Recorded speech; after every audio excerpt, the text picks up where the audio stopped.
दोस्तों UP DElEd online admission form 2023 दोस्त अगर देखा जाए लगातार आप सभी के कुछ कमेंट आ रहे हैं।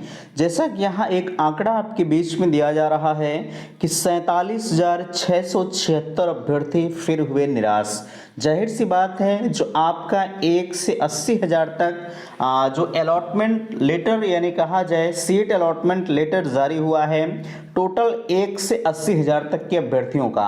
अभी तक उनमें से टोटल हम बात करें तो 47,676 अभ्यर्थियों को निराश होना पड़ा है। आप लगातार कमेंट कर रहे हैं कि बैंक ड्राफ्ट कैसे बनवाएं, बिल्कुल इस मुद्दे पर भी हम चर्चा करेंगे। और आगे देख पा रहे हैं आपके बीच में कहा जा रहा है कि 80,000 से 1.5 लाख विकल्प भरें। जाहिर सी बात है जितने भी अभ्यर्थी 80,000 से 1.5 लाख के ऊपर हैं, ठीक है, 80,000 से 1.5 लाख के मध्य जितने भी अभ्यर्थी हैं उनके लिए विकल्प को चयन करने का अवसर वर्तमान समय में चल रहा है।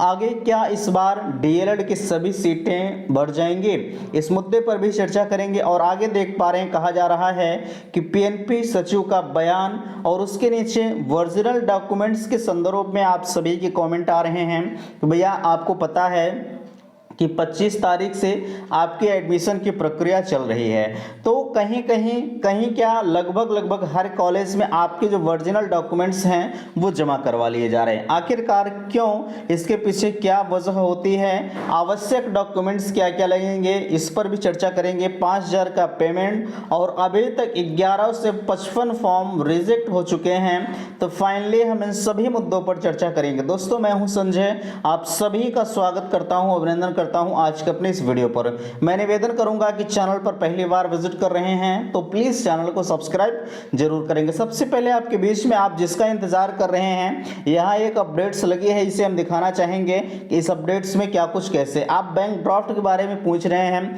एक प्रोफार्मा भी हम आपके बीच में दिखाएंगे। देखिए आपके बीच में ये अपडेट्स लगी है, सबसे ऊपर कहा जा रहा है, आप देख पा रहे हैं कि यहाँ इस बार डीएलएड की सभी सीटें भरने का लक्ष्य जो है सचिव, जाहिर सी बात है पीएनपी सचिव जी की तरफ से ये आदेशित किया जा रहा है कि इस बार डीएलएड की 2,33,350 टोटल सीटें हैं, सभी के भरने का जो लक्ष्य है वो रखा गया है। इसमें क्या कहा जा रहा है, diploma in elementary education DElEd में प्रवेश के लिए प्रथम व दूसरे चरण के कॉलेज विकल्प में से सीट के क्रम में 32,000 जो है 324 अभ्यर्थियों को कॉलेज आवंटित कर दिए गए। 8,111 अभ्यर्थियों को जिला शिक्षा एवं प्रशिक्षण संस्थान डायट आवंटित किया गया है, जबकि 24,213 को निजी कॉलेज। यहाँ कुल 10,600 सीटें भरने की ओर उत्तर प्रदेश परीक्षा नियामक प्राधिकारी पीएनपी सचिव अनिल भूषण चतुर्वेदी के अनुसार डीएलएड में प्रवेश के लिए प्रथम चरण के दूसरे चक्र काउंसलिंग प्रक्रिया में सम्मिलित अभ्यर्थियों को मेरिट के क्रम में कॉलेज आवंटित किए गए कुल 2 लाख। यहाँ देखिए फिर से जो है वही गलती, एक चीज पहले आप ध्यान रखिएगा, ये जो पेपर कटिंग है ये पूरी तरह से किसी महोदय के द्वारा ये एडिट की गई चीजें हैं, ठीक है। यहाँ ये कल मैंने जो न्यूज़पेपर आपके बीच में प्रोवाइड किया था वही है, ठीक है। हालांकि यहाँ जो चीजें लिखी गई हैं ये पूर्णतः सत्य लिखी गई हैं। इसमें जिन्होंने भी लिखा है ये बिल्कुल एग्जैक्ट लिखा है। डीएलएड की जितनी भी सीटें हैं सभी के भरने का लक्ष्य माननीय सचिव जी की तरफ से रखा गया है, लेकिन अभी जो लक्ष्य रखा गया है उस लक्ष्य के अकॉर्डिंग हम बात करें अभ्यर्थी ही इसमें रुचियां नहीं दिखा रहे हैं, ठीक है। चूंकि आप देख पा रहे हैं 1 से 80,000 तक की काउंसलिंग हो चुकी है, जिसमें 32,324 अभ्यर्थियों ने ही जो है प्रवेश लिया है। तो ऐसे में लगभग अधिकतर सीटें खाली रहने के अनुमान जताए जा रहे हैं। और भी हम आपको दिखाना चाहेंगे जो है, यहाँ देखिए आपके बीच में या बैंक ड्राफ्ट के माध्यम से कह रहे थे कि भैया ध्यान दीजिएगा ये गूगल से मैंने लिया है, ठीक है, आप इसके लिए परेशान मत होइएगा। चलिए यहाँ सिर्फ आपको समझाने का एक बेहतर तरीका मुझे चाहिए, ठीक है। यहाँ देखिए आपको जहाँ भी देना है, जैसे आपका जिस भी डाइट में एडमिशन हुआ होगा, जिस भी कॉलेज में या जिस भी प्राइवेट कॉलेज में एडमिशन हुआ होगा, ठीक है। हाँ ऐसा है कि कुछ कॉलेज वाले आपसे बाई कैश भी ले रहे होंगे, वो बैंक ड्राफ्ट का जो भी काम है वो खुद करवा लेंगे अपना। लेकिन अगर आपको डाइट अलॉट हुआ है तो डाइट में आपका जो बाई कैश है वो नहीं चलेगा, वहां पर आपको बैंक ड्राफ्ट ही ले जाना पड़ेगा, ठीक है। अगर आप ड्राफ्ट नहीं ले जाएंगे तो थोड़ा सा आपको समस्याएं हो सकती हैं, इसलिए आप अगर आपको डायरेक्ट मिला है तो आप ड्राफ्ट के माध्यम से ही जाएंगे।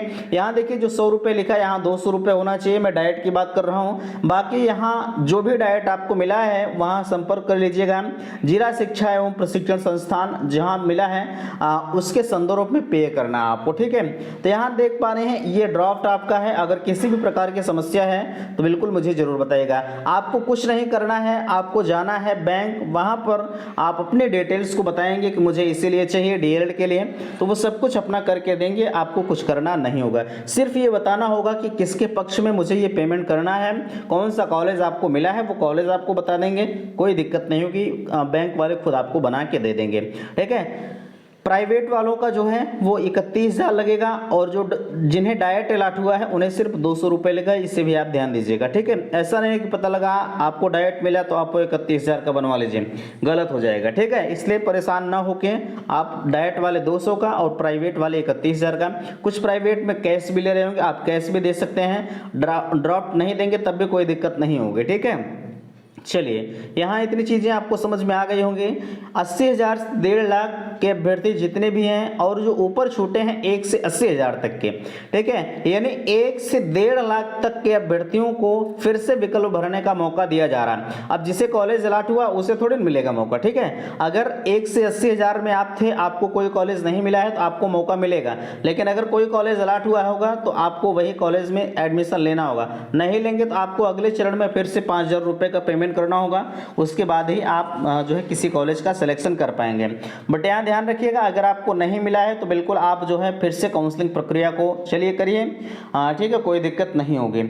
यहाँ आपको खासकर 80,000 से 1.5 लाख के अभ्यर्थियों को मैं कहना चाहूँगा, आपका जो कॉलेज लॉकिंग की प्रक्रिया है वो शुरू हो चुकी है। अगर आपने 5,000 रुपये का पेमेंट नहीं किया है काउंसलिंग शुल्क के रूप में तो आप कर दीजिए और फाइनली कॉलेज को लॉक कर दीजिए। कॉलेज जैसे ही लॉक होगा 30 तारीख को आपका रिजल्ट आएगा। 30 तारीख को जैसे ही रिजल्ट आता है आपको फिर से 5,000 रुपये यानी टोटल 10,000 रुपये का पेमेंट आपको करना है, ठीक है। यहाँ देखिए पीएनपी सचिव जी का क्या आदेश है, हालांकि इस पेपर कटिंग को मैंने आपको दिखा दिया है, ठीक है, आप परेशान नहीं होंगे, ये पेपर कटिंग एडिट की गई है लेकिन चीजें फैक्ट हैं। क्या इस बार डीएलएड की सभी सीटें भर जाएंगी? देखिए चांसेस तो यही लग रहे हैं कि भरने के पूरे चांसेस लग रहे हैं, अनुमान भी लगाए जा रहे हैं। अब देखना यह है कि 2 फेज में आपकी काउंसलिंग है, फर्स्ट फेज काउंसलिंग चल रही है, अब सेकंड फेज में क्या कुछ कैसे होता है अभी आने वाला वक्त तय करेगा। लेकिन ये टारगेट रखा गया है कि अब की बार टोटल की टोटल सीटें जो हैं बढ़ जाएं। यहाँ आप कह रहे थे कि ओरिजिनल डॉक्यूमेंट्स के संदर्भ में भैया कॉलेज वाले जमा करवा ले रहे हैं, हाँ ये चीज़ें सही है कि आपका जो ओरिजिनल डॉक्यूमेंट्स हैं एक अच्छी खासी फाइल लेकर के आप उसी में अपने जितने भी original documents, high school, inter, graduation, फिर जो है उसके बाद जो है आपने जो भी बनवाया है जैसे मेडिकल सर्टिफिकेट हो गया, कैरेक्टर हो गया, सब कुछ आप उसी में करके कॉलेज को सबमिट कर देंगे। फिर कॉलेज से एक प्रूफ के तौर पर आपको डॉक्यूमेंट मिलेगा कि आपने अपनी फाइल को जमा किया, नहीं तो आपके कोई प्रूफ ही नहीं रहेंगे, पता लगा कॉलेज वाले खो दिए तो वही मामला आपको गड़बड़ हो जाएगा, ठीक है। तो अगर आपको प्रूफ मिला रहेगा तो कॉलेज के खिलाफ आप एक्शन भी ले सकते हैं अगर डॉक्यूमेंट्स आपका खो जाता है, ठीक है। तो ये भी चीज़ें होता है, आपका जो ओरिजिनल डॉक्यूमेंट्स है वो अपने सुरक्षा के लिए जमा करवा लेते हैं। हाँ भविष्य में अगर किसी भी प्रकार की जरूरत आपको पड़ती है तो आपको मिल जाता है, ऐसा नहीं है कि नहीं मिलेगा, ठीक है। आवश्यक डॉक्यूमेंट्स क्या क्या लगेगा मैंने आपको बता दिया, अगर आपने वीडियो नहीं देखा है तो प्लीज़ उस वीडियो को जरूर देख लीजिए, ठीक है। बार बार इस मुद्दे पर चर्चा नहीं किया जाएगा।